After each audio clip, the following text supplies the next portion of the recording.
Well, folks, welcome to one more edition of Politics and Random. Egberto Will is your host. Thank you so kindly for being a part of the show. We're going to have a great show for you today. Title of the show today, let's get busy. It is our capitalism, not just COVID, is killing the world. Got to let you see a report that somebody wrote up on another report in Common Dreams. I read it and all I could say is, my God, my God, my God. We don't care. We don't care. So people die. We have to figure out first how to make a buck before we save a life. Again, we got to figure out how to make a buck before we save a life. But then again, we so much revere life. There's so much about us that just loves life. Anyhow, second topic, we have Manchin threatens AOC and progressives. And it kind of was in a subtle way. And I'm going to show you guys in a little bit the way that subtle little tick mess with me, and you see what happens. And then, of course, we have Senator Susan Collins trying to redeem herself, maybe. Who knows? Trying to tell the truth for what maybe is coming to the future. Who knows? But she had a word for el past presidente, el negativo 45, negative president 45.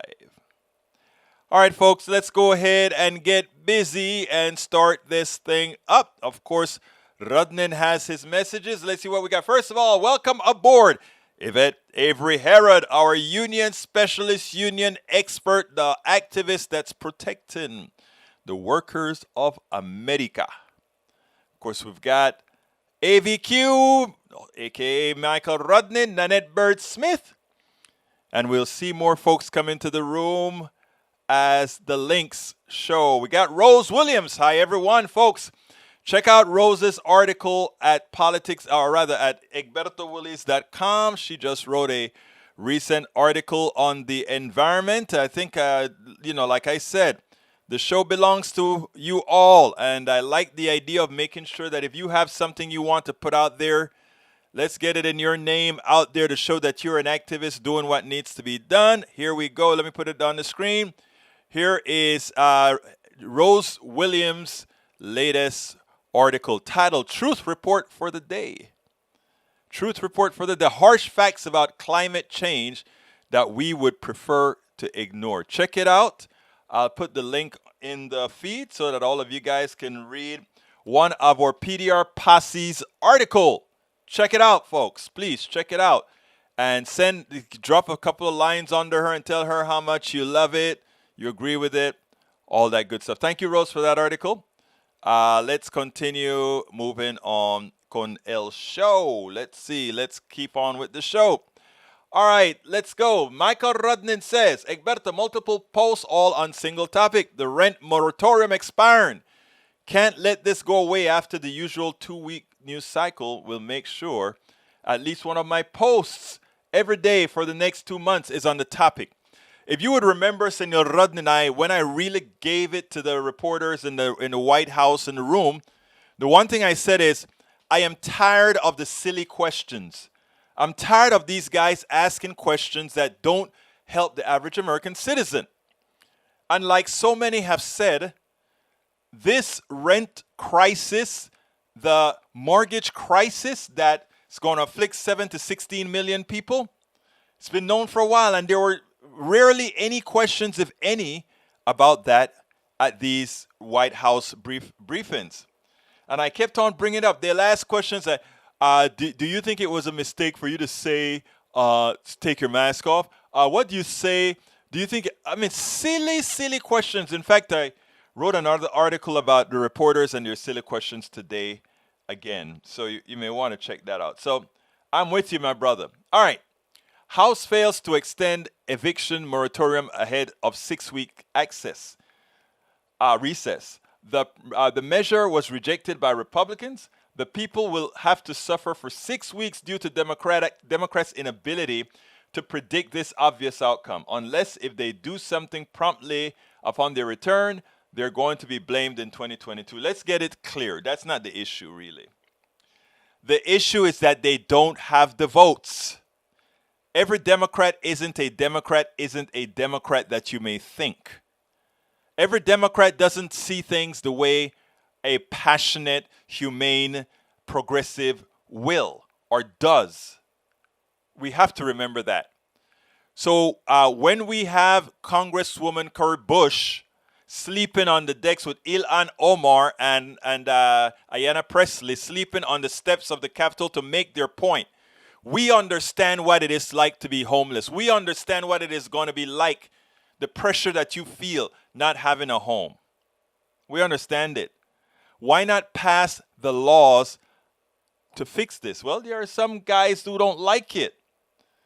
They figure, oh, it's going to affect the person who owns the mortgage, right? But that's not the deal. That is not the reason, people. Because a lot of these states already have the money. They just need some rules that's going to force them to spend it so that they don't hold on to it to give it to their friends. $46 billion out there. $46 billion. Only $3 billion spent so far. You wonder why they're holding on to that money? Think about it. Think about it. All right, House fails to, I read that one. Down the drain. Millions of face eviction after Biden lets protection expire. The federal eviction moratorium.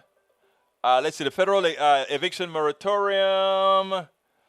I'm missing something here. The federal eviction moratorium in place since September is set to expire Saturday after the Biden administration refused to extend it and Democrats in Congress couldn't muster the votes. So you did get it. They couldn't muster the votes. And what Alexandria and all these people wanted to do is force the vote so that they could get the count. And you can see who are the ones that are actually against doing what is right. What is right. All right, million risk eviction moratorium. Did I read that one already? All right.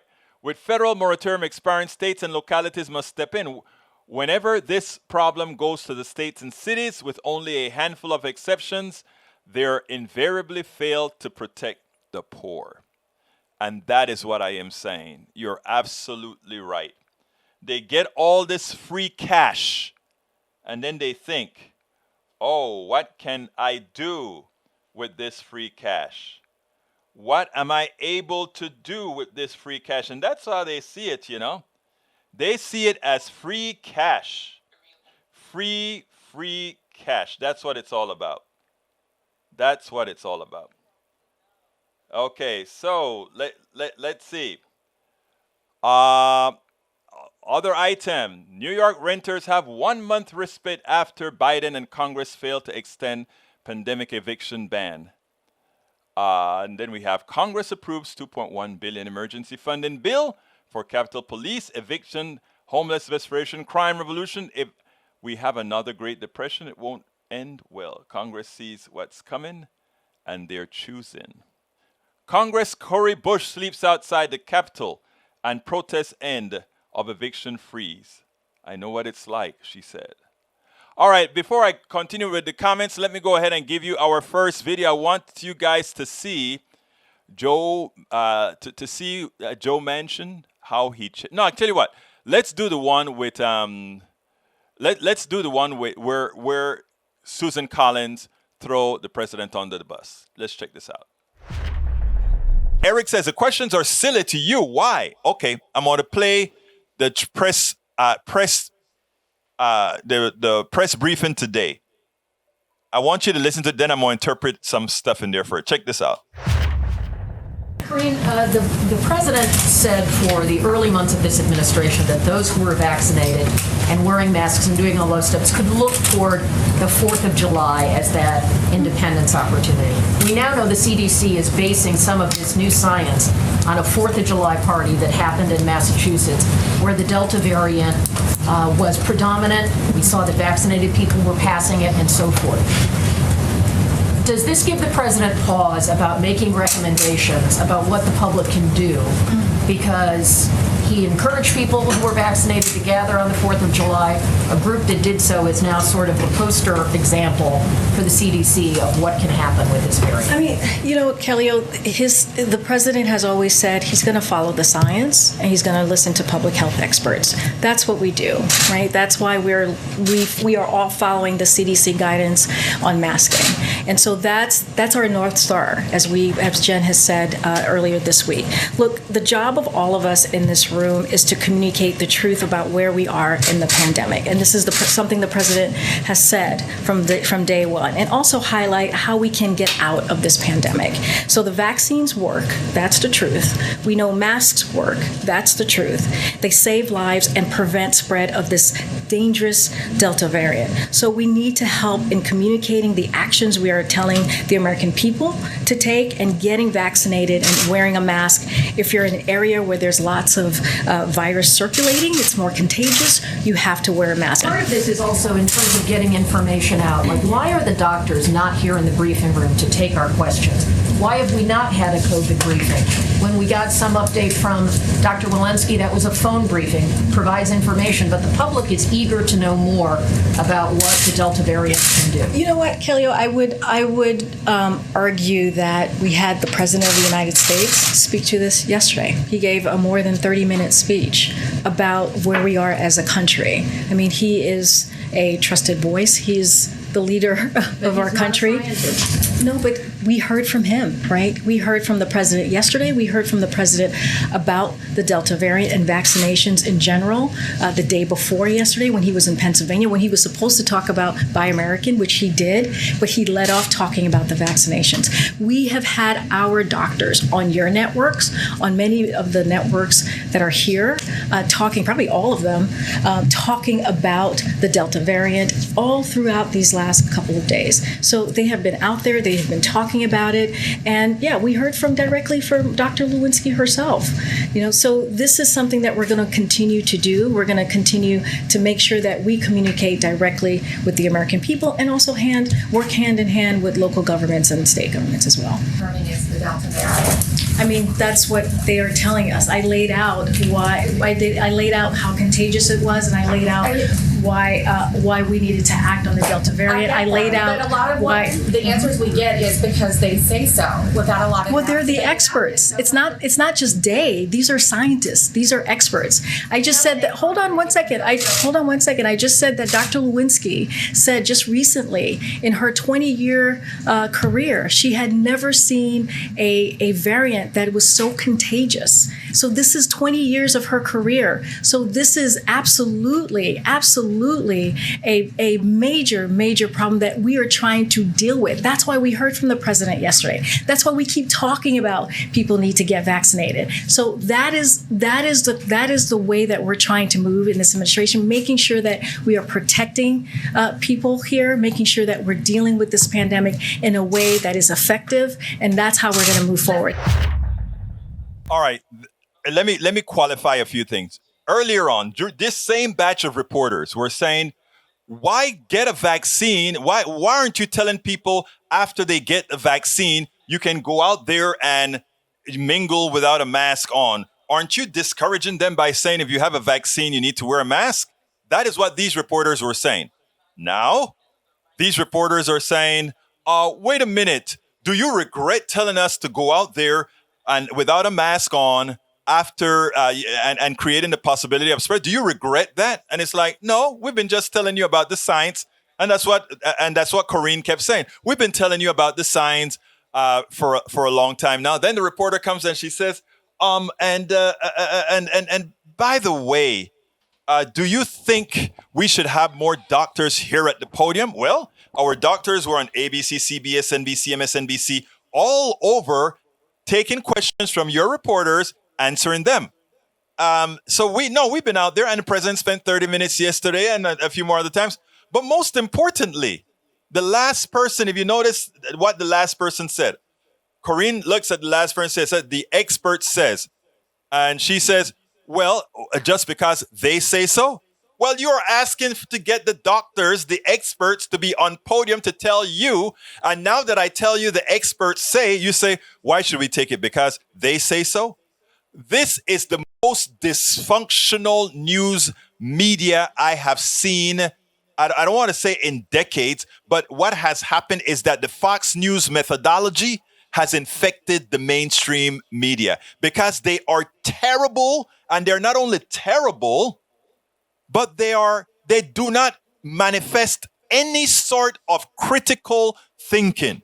Yesterday we went through the simple thing about the virus. The virus has mutated. Things are going to change because it has mutated, and it has mutated because you folks won't listen to us, wear the damn mask, and get a vaccine.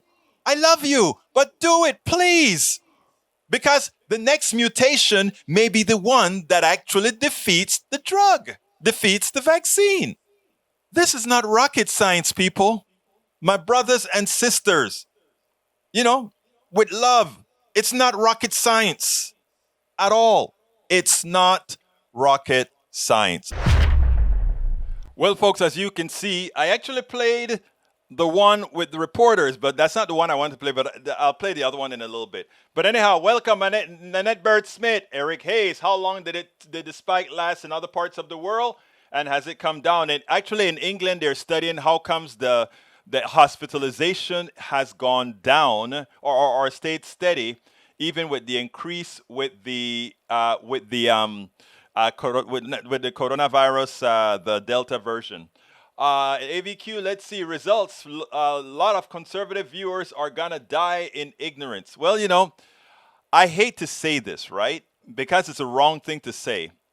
But anybody wants to dispute survival of the fittest and that kind of a stuff, we'll get the results here. Now, society is supposed to mitigate survival of the fittest. We shouldn't have to say, unless you grow certain parts of your body, we can't do X, Y, Z. We shouldn't have to do that. But anyhow. All right, let's see. Macaronin says, this remains counterintuitive to some people' idea of disease spread, asymptomatic spread. They don't get it. It just means you don't feel that anything is wrong with you. Definitely wrong with you. And what's wrong with you, you can actually spread. Something that we should all know. Okay, Peggy Lopez, welcome aboard. The reporters seem to be purposeful in their representation of their ignorance of understanding about COVID and the Delta variant and how they continue to infect and kill Americans. I think, Lopez, the biggest problem is they're trying to be Fox News because it's more entertainment than news. And what gets them a click or whatever is if they say something that's a gotcha. So I think they're looking for that gotcha moment, Let's see what else. Symptomatic spread, the problem that, let's go back here. All right, Duck That Quacks, welcome aboard. Maywood, welcome aboard. I got you. Courtney, the SLP, welcome aboard. Thank you for being here.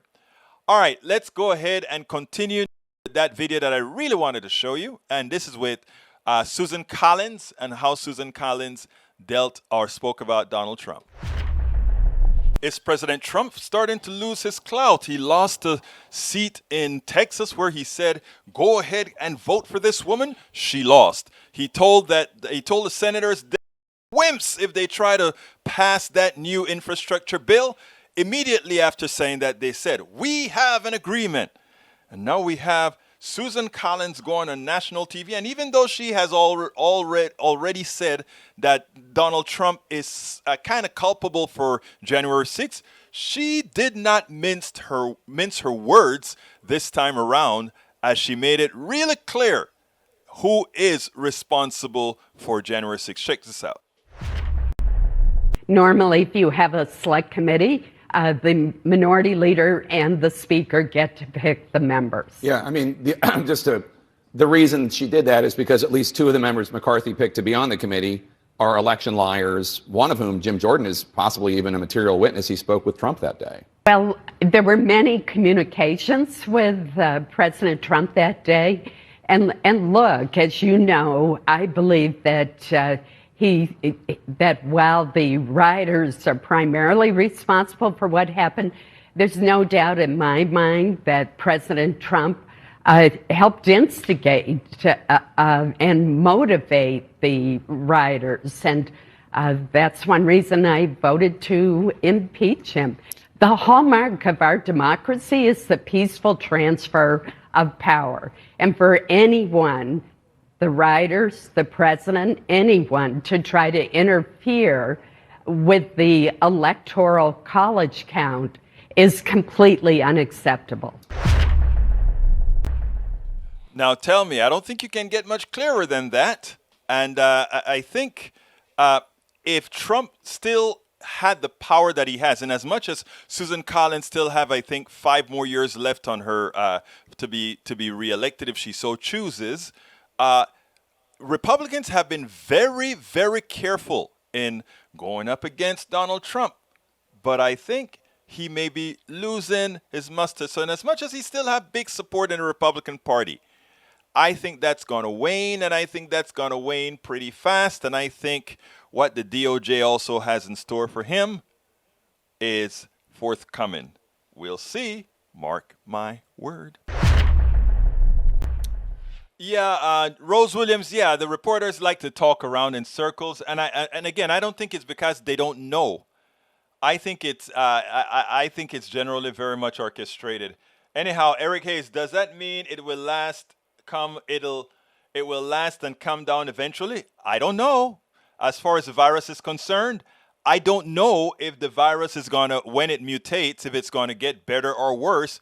It can mutate and get more infective, more destructive, or it could mutate itself into something that just doesn't work anymore. That's the thing about mutation. You never know. Unfortunately, a lot of times the directionality of mutation is to get around the things that caused it harm. And you know that's why AIDS and all of those kinds of things last so long, because every time you find something to fight it, it finds a way to get around it, because it says, you've been trying to get my spike protein. I'll create a different sort of protein from now on. I don't know what the mechanism is of life that allows the things to do that. But the thing about it is, you cannot assume that because in Britain it went down, that it'll go down here, because Britain has something that we don't have. One, they have universal health care, which means people can get caught and taken care of quickly. Número dos, they have a higher vaccination rate, which means they are pretty damn close to herd immunity. And that two combinations is huge in preventing fatal spread. Because somebody gets sick there, they don't have to worry about, if I miss work, what happens? If I go to the hospital, I'll be broke. They don't answer questions like that. So when they're sick, they go to the doctor so that it can be mitigated quickly. Those are some of the benefits that a system that takes care of people, a humane system, has over one that we have. We ask people to work sick, work hard, do whatever you can, because we've got to feed the beast, the shareholders, the executives. That's who we are. Remember, folks, that's who we are. We're going to talk about that later on. John Hopkins data worldwide daily cases and deaths are up again. Looks like the start of another wave. It is the start of another wave. If the infrastructure bill doesn't address global warming, Democratic progressives are going to torpedo the bill for that failing. It'll have some stuff in there to placate them. Look, if they get $3.5 trillion, progressives are taking it, because it's going to be a lot of money to do a lot that we want. And as we elect more progressives, we can do better. That's why I want to give a shout out to Nina Turner in Ohio. Nina Turner's running tomorrow in Ohio. All my Ohio listeners, make sure go vote if you are in Nina Turner's district, and go elect Nina Turner over the person that the establishment wants to put in there. Nina Turner should be the progressive elected, in my humble opinion. Okay, I hope you're not mocking the way Susan Collins is speaking, Eric Hayes. I hope that's not what that question means. I think she has an interesting way of speaking, but, everybody have their impediments, if you will. The Duck That Quack says it's unacceptable, indictable. Nope. Jessica Taylor, welcome aboard. Eric Hayes says, are we saying that COVID will go away 100%? Probably not. How about we quit letting scientists play God? Okay. You sound like the reporters, Eric. Are you anti-science? It's not that scientists are playing God. It's scientists are telling us things we don't know. Unlike a preacher who tells you things that in general he pulls out of you know where. And a lot of people believe that. Amazing, right? All right. Jessica Taylor says, this vaccinated or not, which is why masking is still needed. Exactly. The duck that quacks. Mutation is 99% bad. I've never heard of a positive leaning mutation, but if you say so, I'll accept it as remote possibility. It's not about positive or not, right? Let me give an example. Something could mutate to defeat a drug that it's fighting, and that mutation, while it defeats the drug, could also make it less fatal to the other systems within your body. That's how these things generally go. They defeat what is there to defeat them, but in doing that, they could become less lethal. Eric Hayes says, how can we listen to science saying that we are doomed via climate change, which is seen now, but we also listen to some of the same that play with viruses? I don't get that. Jessica Taylor, welcome. Let's see, says, I don't think it'll go away until ages from now, but I do believe vaccination and masking halts the spread. And you know what, Jessica, it is, and this is where science comes in, right? It's not like we don't know this. We had eradicated, I think, smallpox. In fact, I don't think you have to take a smallpox vaccine anymore because it's been, as far as most are concerned, it's been eradicated. Same applies to some measles, etc. Until, those non-vaxxers started. But that's how it goes. Actually, make viruses more potent is playing with fire. Who's making the viruses more potent? I don't know who's doing that. Eric Hayes, we got less than 10 years to properly address global warming with a World War II law effort, or, we're doomed in 30 years. Conservatives don't seem to understand how to plan for the future and don't seem to understand what we need to conserve the environment for future generations. The truth about it is they don't care. It's just about today.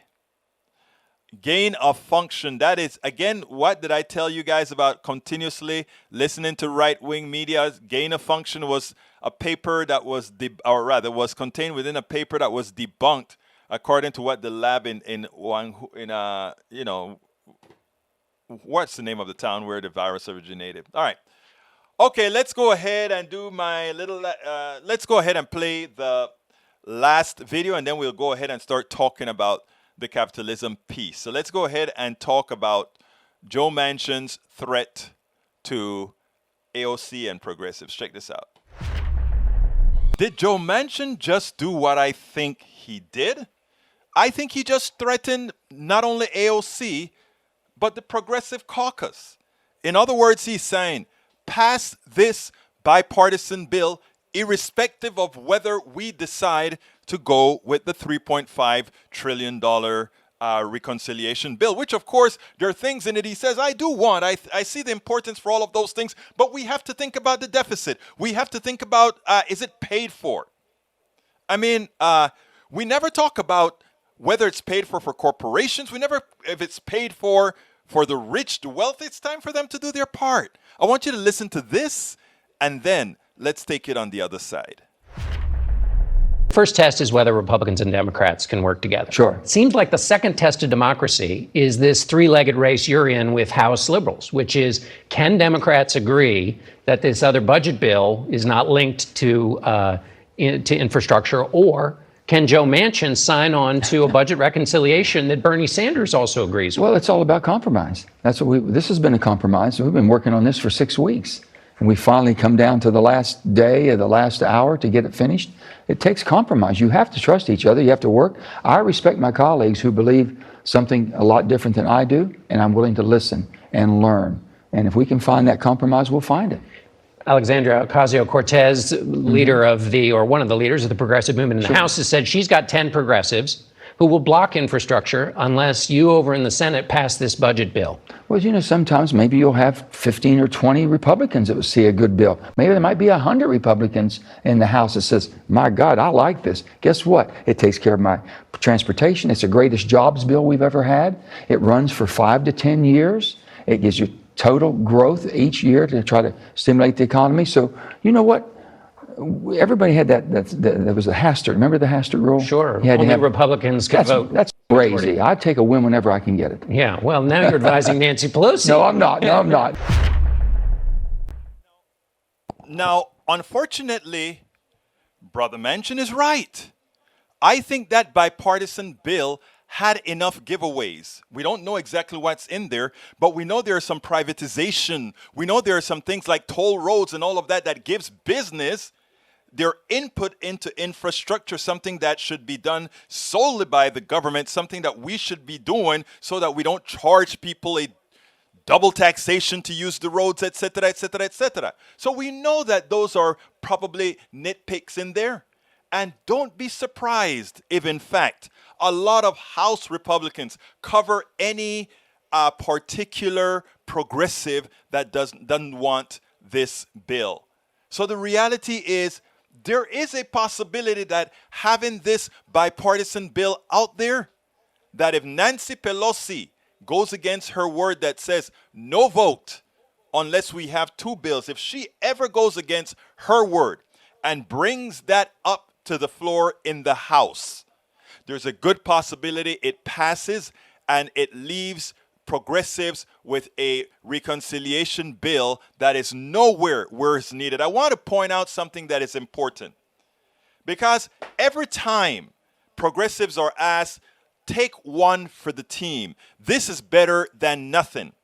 Better than nothing always mean the upper middle class, the upper classes are always taken care of, and we take one so that a few crumbs will fall. But ultimately, whoever takes one for the poor, whoever takes one for the real middle class, whoever takes one for the working class, it is important for us to illustrate this to the working class en masse, for them to understand that taking one, something that is better than nothing, something that ensures the enrichment of the upper class and the upper middle class, we have to take hold and get the messaging out to these folks and let them understand that at some point you have to hold the line, and in holding that line, ensure that once and for all, the poor and the middle class are taken care of. After all, this economy is an economy that they built. Okay, Jessica Taylor says, Pelosi went home too, not one fist bump for the people. Elitist for sure. Michael Rudnan says, F better than nothing. When Democrats say it's better than nothing, it makes me want to destroy the Democratic Party. What the progressives are going to do is they're not going to tell. And again, the progressive, rather, the establishment knows that as well. Because at this point, $3.5 trillion, it better have the stuff in there that we're talking about. Eric Hayes have till 2022 to take one for the team. You know something, Eric, I'd like you to tell me, for those, I think you kind of lean to the politicians on the right. What have they done for you lately? What have they done to make your life better? The clown for sure. Okay, let me tell you, Bruce, why they didn't pass the bill.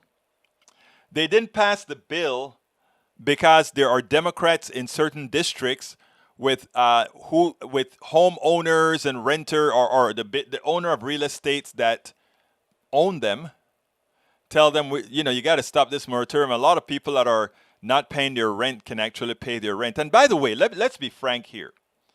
There are people who can afford to pay their rent that this moratorium came and they used as an excuse really for not paying their rent. All those things can be mitigated.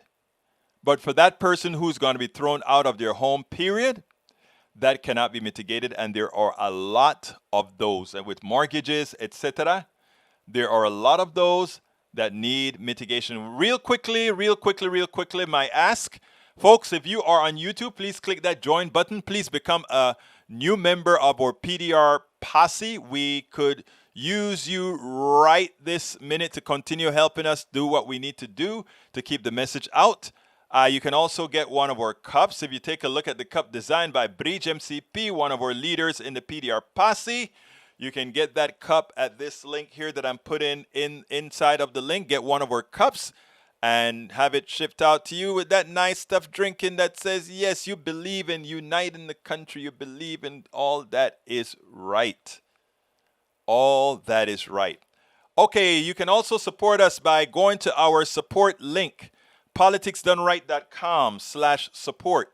It gives you the option, it gives you many options that says, this is how I can support a streaming media that's doing its work to enlighten, mutually enlighten folks so that we can really start electing the people who do us well, who go out there and pass the policies that we need, who go out there and do all the things that we have asked them to do. So folks, please go ahead and remember to support us at politicsdoneright.com/support. Now, if you notice next to my image, I always have the books that I've written. You can go ahead and go to politicsdoneright.com/books, politicsdoneright.com/books. And I tell you, we finally put it as a series. I don't have it linked up in here yet, but you can also get the book as a series. All right. Let's continue with the topic at hand. And remember what I called the show today. Today I called the show Capitalism, not just COVID, killing the world. And that sounds harsh, especially for those of you who think, oh, we're a capitalist country. We are the best in the world. Capitalism, democracy.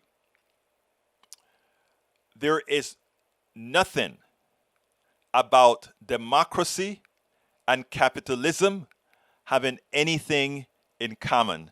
They are mutually exclusive. America is a capitalist country. So is China. All a capitalist country says is you can capitalize services and the production of products. All right? That's it. They define it as the most efficient use of resources. In fact, they say capitalism is the most efficient distributor and use. There's a particular definition for capitalism, but in effect, that's what they're saying. It's the most efficient use and distribution of food. In fact, let me go ahead and look up define capitalism, because that is one of the tenet they like to use. And I'm going to prove that is completely wrong. An economic and political system in which the trade industry are controlled by private owner for profit rather than by the state. And that's a lie, because China is a capitalist country and a lot of the state own the stocks. The major part of capitalism, capitalizing corporations, capitalizing services, and they own it. But I used to have that definition at the tip of my tongue. The capitalism is the efficient use of. I want to get it right, because if I don't get it right, it's going to mess with my narrative. Let's see, efficient allocate. That's what I wanted to get. Allocation. All right. Capitalism, the efficient allocation of resources. Now, how can we prove that false right away? Let's look at the pandemic. The efficient allocation of resources would have said the following. We have a pandemic. It's created by a virus that is easily spread throughout the world. And given that in our capitalist system, we manufacture throughout the world, we ship from throughout the world, that if we create a vaccine or a way to cure that problem throughout the world, we would efficiently make sure that vaccine could get to every corner of the world to mitigate that virus so that production throughout the world can continue efficiently. Market-driven capitalism is what they call it. Efficient allocation and distribution of resources. But here is the title of this thing here, all right? Big pharma monopolists make cost of global vaccination against COVID-19 5 times costlier than needed. And I want to get down to a part of this stuff to show you how we are all ripped off. You know, we all say, hey, go get your vaccine, go get your COVID vaccine. It's free. The darn COVID vaccine is not free. It means taxpayers are paying for the COVID vaccine. And who are the taxpayers? We are. In effect, we want Medicare for all like that as well. Taxpayers put all their money into one pot. And those who get sick, we go ahead and we put let me see if I can put that on the screen right then, see what it's all about first. All right, so that's the deal. I can't read that, but I'll check it out in a minute. But here's the thing, folks. So I'm going to read at the top of the article. Pharmaceutical corporations, vaccine monopolists are increasing the cost of inoculating the world's population against COVID-19 by as much as 500%. A briefing paper published Thursday revealed, underscoring what public health advocates say is needed for people's vaccine. The paper, authored by the People's Vaccine Alliance and entitled The Great Vaccine Robbery, shows that Pfizer, BioNTech, and Moderna are charging governments as much as $41 billion more for their vaccines than the cost of production.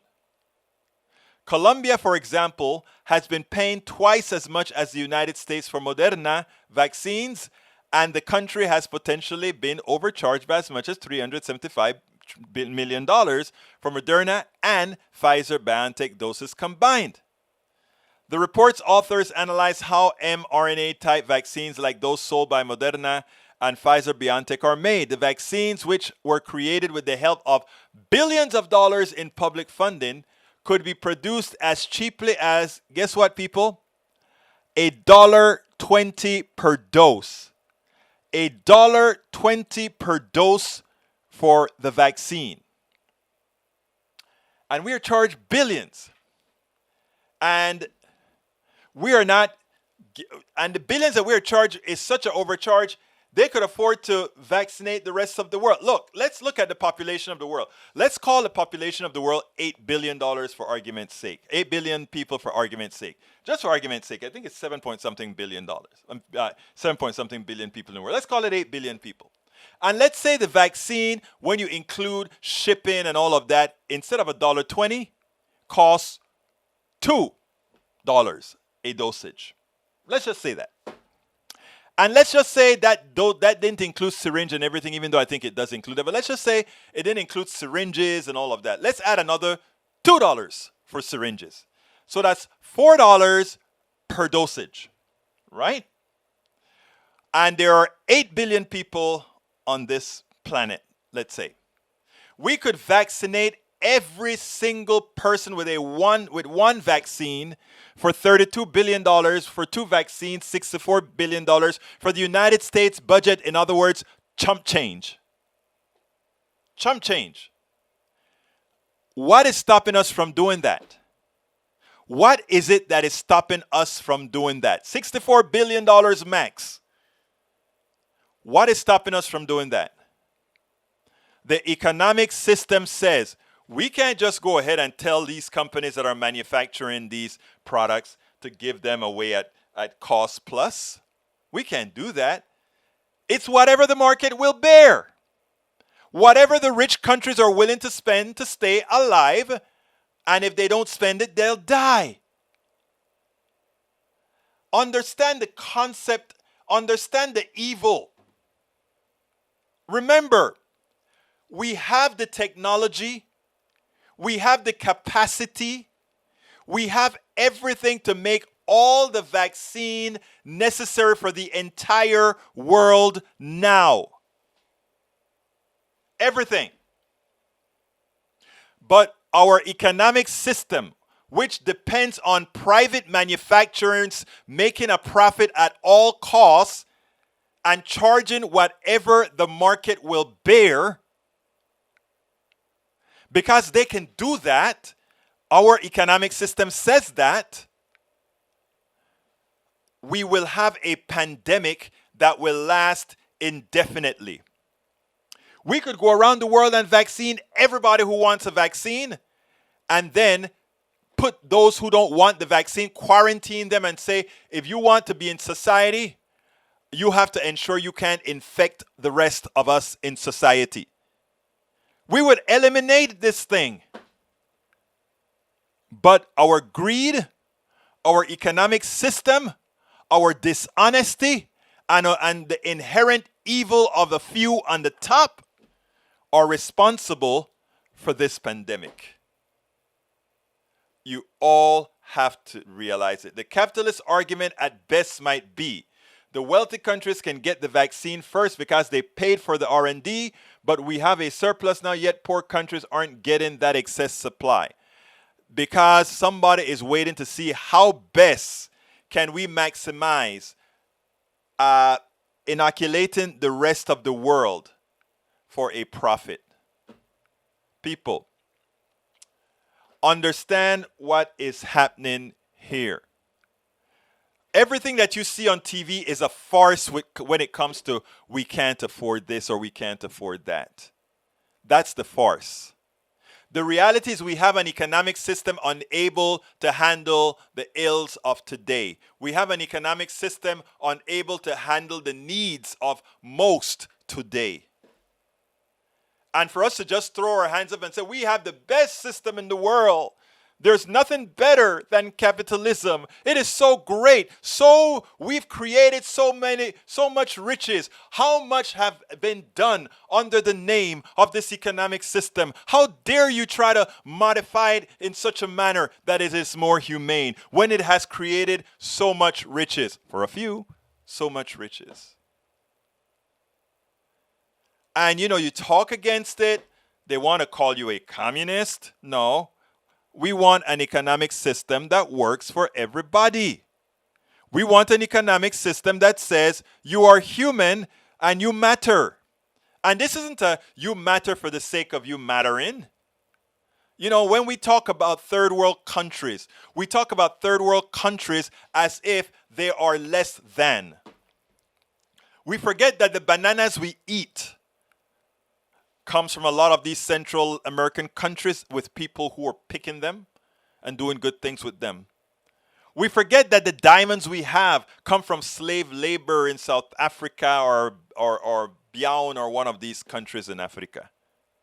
We forget that the bauxite we use for aluminum comes from places like Jamaica and other places where people work for little labor and we get the spoils. Our economic system, mostly the people at the top, get the spoils. But it's the most efficient system. The question is, efficient system for whom?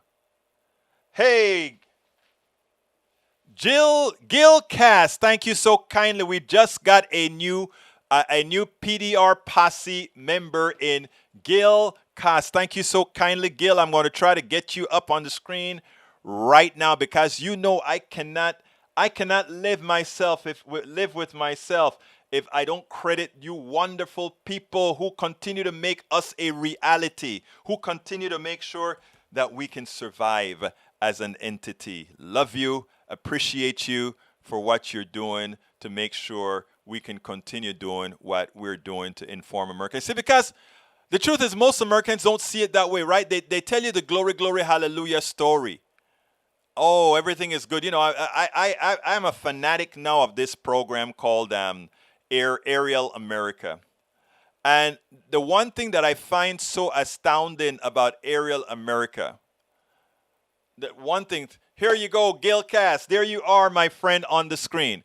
Here's what I find interesting about Air America, and then I'm going to get back on subject, but this is very important. On Air America, they're doing one state at a time. So they talk about Florida, they talk about the Dakotas, they talk about Oklahoma, they talk about And it was amazing that our westward move from colonizing the East Coast and dumping all the natives there, they constantly talk about, oh, they took the land. And it's just so matter of fact, right? It was the natives' land, and they fought, and they took it away. And then we got a big town out of it. And they talk about a great leader that came into a town that was taken away by force from somebody. Okay, fine. Conquer happens in every culture, right?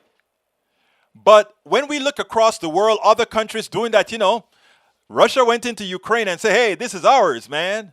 This is ours. And they give historical reasons, whatever, and we go berserk. How could you possibly invade the Ukraine? How could you possibly invade Georgia? How could you do that? Our hands are not clean. We can't go out there and tell people, oh, you can't do that. When our constancy is to take, and take. And the thing about it is, it's not only taken from foreigners, right? It's taken from us all. Every person that is listening to me right now, every human being, every Republican listening to me right now, every Democrat listening to me right now, every independent listening to me right now, every American listening to me right now. Here's the truth. Our economic system screws most of you. Period. And it's not that these people are bad. It's not that the people that are on top are bad. It is just what we've learned. I heard something from a reverend yesterday. This church here in Houston. What is his name? Pastor Olson. I like Olson. I mean, he's not a real pastor, I don't think. I think he's mostly like a motivational speaker. I love the guy because he gives some good motivational speech. And yesterday, I watched him after I do all the morning shows. Then I document the morning shows. I blog the morning shows. And then he comes on. And while I'm blogging the last show, which is this week, he's on. And I'm listening to him. And he usually has some great stories, right? And he gave the story of the 5 monkeys that I hadn't heard before. Evidently, people have heard about it before. I hadn't heard of it before. And it goes like this. First of all, let me qualify this. It's based off of an experiment, but it takes liberties with the experiment. But I'm going to take the one that takes liberties with the experiment. There are 5 monkeys in a cage, right? One monkey. There's a banana hanging at a string. Bananas hanging in strings and a ladder to get the bananas. The monkeys climb up the ladder to get the banana, and then they are doused with cold water. So they run and they hide. Another one of the 5 monkeys go up to get the banana, doused with water. But every time one monkey goes up to get a banana, all 5 monkeys get doused with cold water. So when that 5th monkey tried to get up and go and get the banana, the other 4 monkeys went and grabbed him. They went and grabbed him. They don't want him to get the banana because all of them are going to get doused with water. So the experimenter keeps taking out one of the originals and putting a new monkey in there. And every time that new monkey goes up to get a banana, the others pull them down.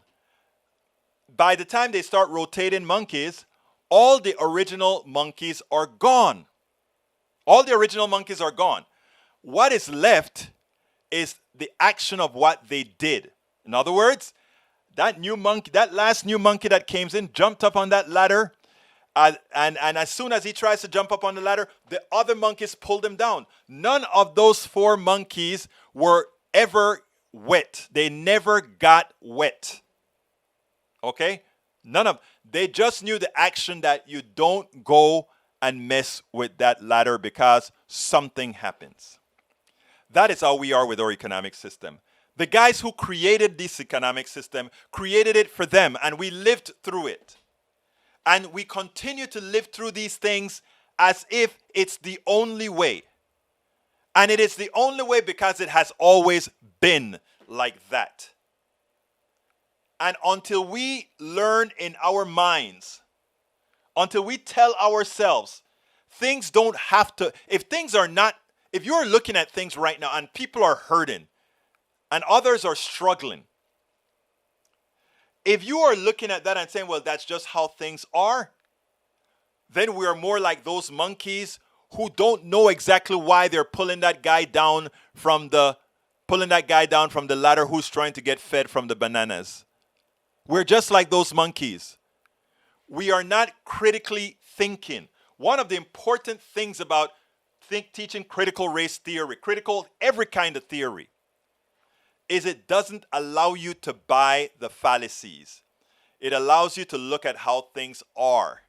It allows you to start thinking things through. It prevents us from stagnating.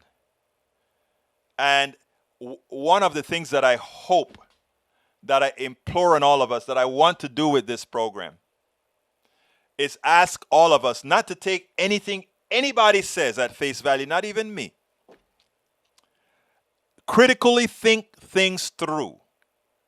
I've done pieces on what the market can bear, how our system works, how it hurts people, and how we can mitigate it. And by the way, I talk about mitigation of that in my book, How to Make America Utopia. Get the trio. The trio is all we can get the entire trio now. Folks, please join us. Please join Gil Cass and hit that join button. Become a new PDR Posse member. We need you. We need 1,000 of you. Please go ahead and click that. Become a Posse member.